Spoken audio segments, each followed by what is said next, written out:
Once you've found a few places to save to your favorites, it's time to build your initial route. To start, we'll go up here to the route button and we'll open our favorite places. And in here, I can find all the places that I saved before. I'm going to start my route at Tidewater Marina. The starting point went up there. You can see it here on the chart. And now I'm going to go to the Shipping Creek anchorage. So I'm going to select that as my second point, and now Argo's loading. You can tell down here it's trying to build my route, and now I can see on my chart here an initial route. I can also see if I was to leave right now my ETA, estimated fuel used, the time it would take, the distance, and this is all based off my particular boat, which if that all looks a little bit funny, you can go over here to, on the right hand side, edit boat information, and you can look over your boat's information and just make sure it's all accurate.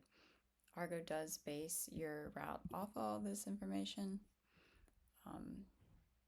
It does use your buffer to figure out a safe route. You can also choose to change your boat information for just this route or for all routes. And one other thing you can also do is you can choose different boats. So if you have a dinghy that you want to take a side trip with, you can have this and that in here too, and it'll probably have a way different draft than like your sailing cap, for example, which is important.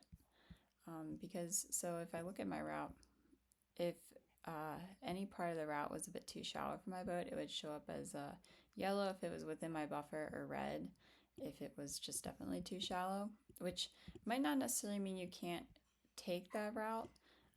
There's a current and tide stations on the chart, which you can see here, and that shows basically at this current point what the tide is, and Argo's charts are just always based off a low tide. So if the tide is in, you might be able to go and take the route even if it does show red. But just something to keep in mind.